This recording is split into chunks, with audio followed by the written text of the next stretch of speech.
بچوں، آج ہماری کہانی ہے کوا اور ہنس۔ کہانی شروع کرنے سے پہلے جلدی سے میرے چینل کو سبسکرائب کریں تاکہ اس طرح کی اچھی ویڈیوز دیکھنے کو ملے۔ ایک دفعہ کا ذکر ہے کہ جنگل میں ایک کوا رہتا تھا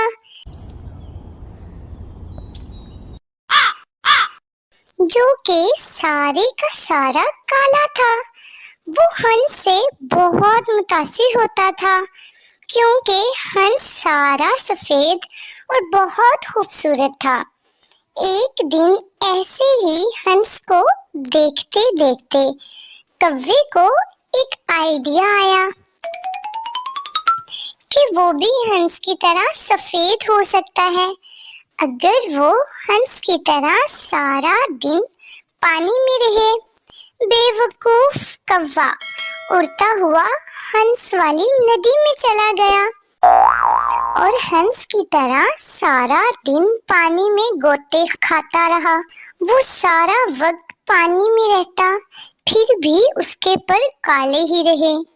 پاگل کوا سفید ہونے کے لیے پانی میں رہتا اور کچھ کھانے پینے کا بھی ہوش نہیں تھا، جس کی وجہ سے وہ بہت کمزور ہو رہا تھا، لیکن وہ پھر بھی پانی میں ہی رہتا تاکہ وہ ہنس کی طرح خوبصورت اور سفید ہو سکے۔ آخر کار مسلسل پانی میں رہنے کی وجہ سے اور کچھ نہ کھانے پینے کی وجہ سے ایک دن وہ کوا پانی میں ہی مر گیا۔